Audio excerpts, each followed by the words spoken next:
Hello from Seoul? Alright, here's a scenario. You're stranded on an island all by yourself and can only eat one noodle dish for the rest of your life. What's your pick? Yeah, it's really hard to pick one because we need to choose the best of the best. But if I were you, I'll definitely pick this one.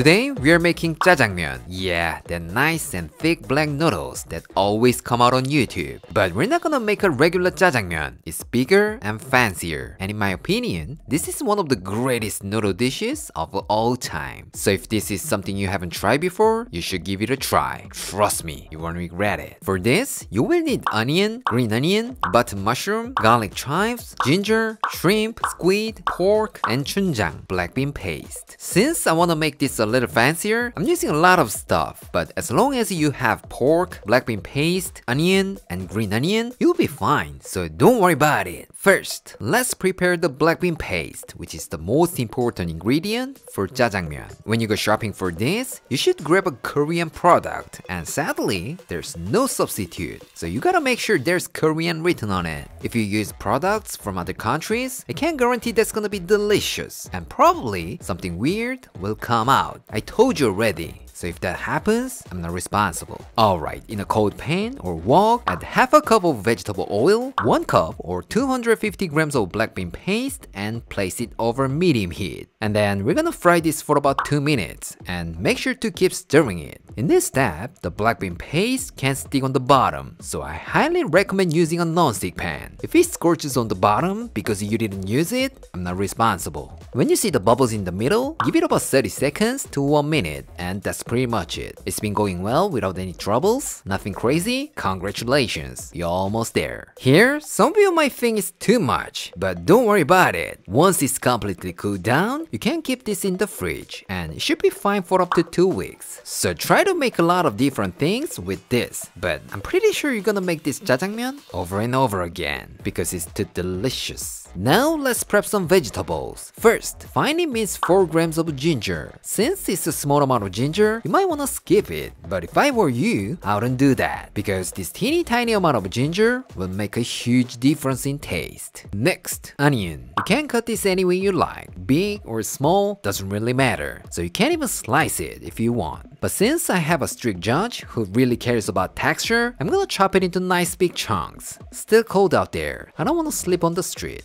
And then chop some green onion into small pieces. A lot of recipes say you need different types of vegetables, such as zucchini, carrot, and cabbage. But I dare say you don't really need them. Trust me, what really affects the taste of jjajangmyeon is onion and green onion. That's it. This time, grab a handful of garlic chives and cut them into long strips. If it's difficult to get this, you can use bok choy instead, or it's more of an aesthetic thing, so you can skip it. No problem at all. Now, let's move on to the mushrooms. I'm gonna cut 6 button mushrooms into quarters. Just like chives, it's not necessary either, but obviously, this bad boy will make your jjajangmyeon a little more fancier. So if you have some leftover mushrooms, bring them all. And then cut some pork belly into nice bite-sized pieces. You could use pork leg, shoulder, or anything you have, but make sure it's a nice fatty cut, because fat makes everything taste better. That's why I always use pork belly. But in Korea, restaurants don't use this for jjajangmyeon. Why? Because it's quite expensive here. But I think it's not that expensive where you live, so give it a try. Then you will definitely meet more delicious jjajangmyeon. Alright, you guys remember I always say green makes your food look fancy? Do you remember that? But there's one more thing that does the same thing. That is seafood. Alright, let's say you ordered pad thai at a Thai restaurant. If there's shrimp or seafood in it, it's more expensive than other protein, right? For that reason, I brought this squid and shrimp. At this point, some of you might say, what? Frozen seafood? They're too fishy. Yeah, sometimes. But don't worry about it. If you blanch it in hot water like this, you won't taste fishy. If you could have a big fire, just like a Chinese restaurant, you don't have to do this. But if you just add it right into the frying pan and make a stir fry, then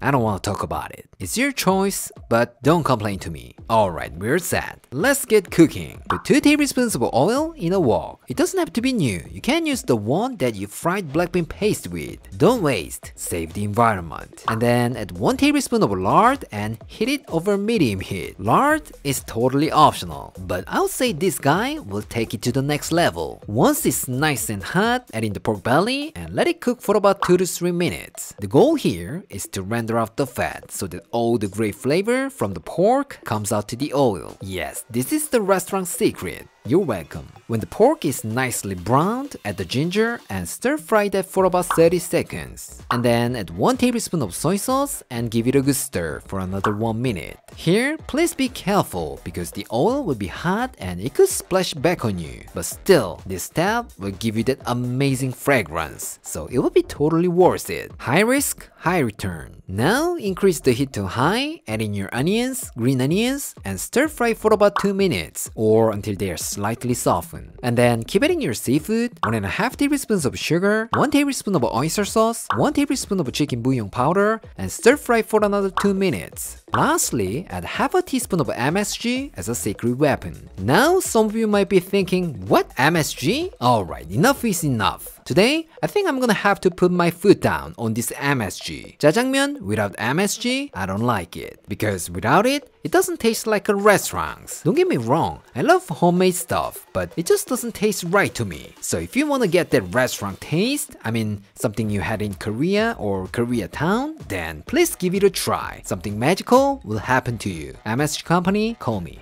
I'm waiting for you.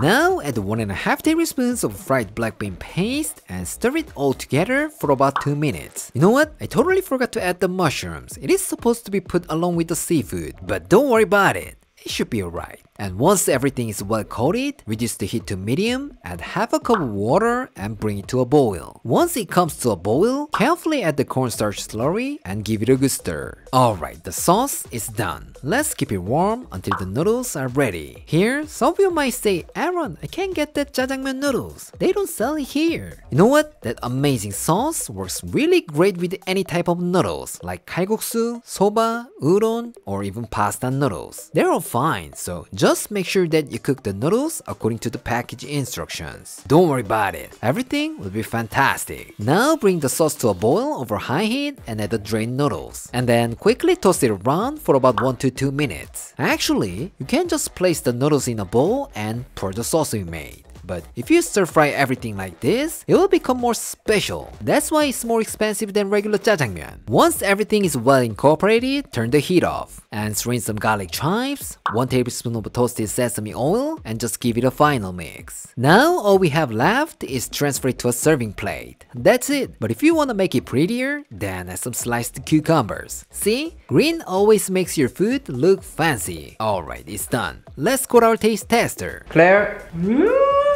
This is something I always wanna eat but didn't order. It usually comes in like this size, like 2 or 3 servings, and there's no way to finish it by myself. Plus, it's more expensive than regular jjajangmyeon. So believe it or not, this is my first time to try this. Woo! 맛있겠다! Let's mix it! 김 나는 거 봐!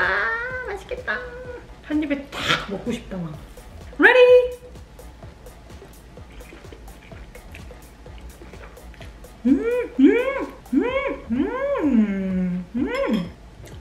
Oh my god. 멈추지 않게 되네, 젓가락이. 아, 진짜 이 짜장면 소스는 진짜 감칠맛이 최고인 것 같아. 향이 너무 좋고 약간은 짭조름하면서도 또 되게 기분 좋은 단맛이 있어가지고 입맛을 확 끌어주는 것 같아. 너무 맛있는데?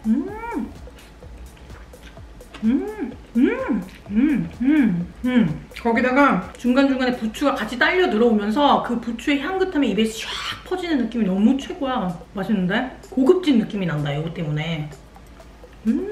맛있어. 짜장면은 솔직히 안 먹어본 사람은 있어도 한 번 먹고 끝인 사람은 없을 것 같아. 그 정도로 진짜 자체가 그냥 맛있는 음식인 것 같아. This might be a little shocking, but if you go to a Korean Chinese restaurant, they serve it with this 단무지, yellow pickled radish, and raw onions. How do I eat this? Just dip it in the chunjang, like in paste. Let me show you. Like this. Just a little. Let's try it.